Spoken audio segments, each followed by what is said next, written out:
ಅಂತಾರಾಷ್ಟ್ರೀಯ ತಾಳವಾದ್ಯ ವಾದಕರಾದ ಡ್ರಮ್ಸ್ ಶಿವಮಣಿ ಅವರು ಶ್ರೀ ಕೊಲ್ಲೂರು ಮೂಕಾಂಬಿಕಾ ದೇವಸ್ಥಾನಕ್ಕೆ ಭೇಟಿ ನೀಡಿ ಶ್ರೀದೇವಿಗೆ ವಿಶೇಷ ಪೂಜೆಯನ್ನ ಸಲ್ಲಿಸಿದರು. ಡ್ರಮ್ಸ್ ಶಿವಮಣಿ ಓರ್ವ ಭಾರತೀಯ ತಾಳವಾದ್ಯ ವಾದಕ. ಚೆನ್ನೈ ಮೂಲದ ಇವರು ತಮ್ಮ 7ನೇ ವಯಸ್ಸಿನಲ್ಲಿ ಡ್ರಮ್ ಬಾರಿಸಲು ಪ್ರಾರಂಭಿಸಿದ್ರು. ನಂತರ 11ನೇ ವಯಸ್ಸಿನಲ್ಲಿ ತಮ್ಮ ಸಂಗೀತ ವೃತ್ತಿ ಜೀವನವನ್ನ ಪ್ರಾರಂಭಿಸಿದ್ರು. ಎಲ್ಲರಿಗೂ ನಮಸ್ಕಾರ. Happy Navratri. All the way from Mookambika Temple, Kollur. Drum Shivamani.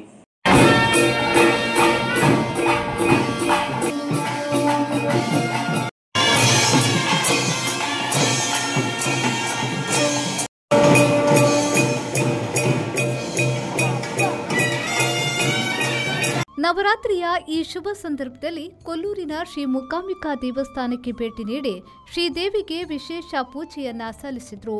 ಇದೇ ವೇಳೆ ವಿವಿಧ ಶೈಲಿಯಲ್ಲಿ ಡ್ರಮ್ಸ್ ಬಾರಿಸುವ ಮೂಲಕ ಎಲ್ಲರ ಗಮನವನ್ನ ಸೆಳೆದರು.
ಜೆಪಿ ಬಡಕೆರೆ, ವಿ4 ನ್ಯೂಸ್, ಬೈಂದೂರು.